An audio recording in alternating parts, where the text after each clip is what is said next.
آج کل لوگ انگوٹھے چومتے ہیں نبی علیہ السلام کے نام پر، لیکن انہیں یہ نہیں پتہ ہوتا کہ درود شریف پڑھنا ہے نبی علیہ السلام کے نام کے ساتھ.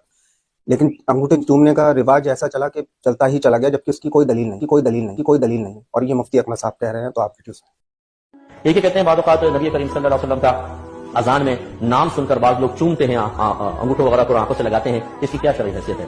دیکھیں یہ عمل براہ راست نہ نبی کریم صلی اللہ علیہ وسلم سے ثابت ہے، نہ سرکار نے اس کا حکم دیا، نہ صحابہ کرام سے ثابت، نہ انہوں نے اس کا حکم دیا. ایک آج ضعیف روایات میں ایسا ہے کہ صدیق اکبر رضی اللہ تعالیٰ عنہ نے شہادت کی انگلی کو اپنی آنکھوں پہ لگایا جب سرکار کا نام اقدس سنا، تو وہ ضعیف. بدایونی صاحب کو میں ایک مشورہ دینا چاہوں گا کہ اپنے کان کو کسی اچھے ڈاکٹر سے صاف کرائیں تاکہ آپ کی سننے کی پریشانی ٹھیک ہو سکے. مفتی اکمل صاحب نے اس ویڈیو میں یہ نہیں کہا کہ اس کی کوئی دلیل نہیں ہے جیسا کہ آپ نے اپنی ویڈیو میں جھوٹ بولا، بلکہ انہوں نے یہ کہا کہ اس کے بارے میں صحیح حدیث نہیں ہے لیکن ضعیف حدیث موجود ہے. تو یہ کہنا کہ ضعیف حدیث موجود ہے، یہ تو اس بات کی دلالت ہے کہ اس کی دلیل موجود ہے. دوسری بات یہ ہے کہ حکم نہیں دیا، تو اس کا مطلب یہ نہیں ہوتا کہ بعض چیزوں کا حکم نہیں دیا گیا وہ چیز ناجائز ہوگی. بعض عمل نبی پاک کے ایسے ہیں کہ جو نبی پاک نے خود کرا، حکم نہیں دیا، لیکن وہ بھی سنت بنے.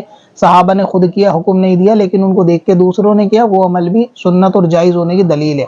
تو یہ اپنے پاس سے کہہ دینا کہ انگوٹھے چومتے ہیں درود پاک نہیں پڑھتے، یہ بدگمانی اور بہتان ہے. مسلمان انگوٹھے چومتا ہے، درود پاک بھی پڑھتا ہے، اور یہ کہنا کہ اس کی کوئی دلیل موجود نہیں ہے، یہ ایک جھوٹ بولنا ہے، لوگوں کے اندر جھوٹ پھیلانا ہے.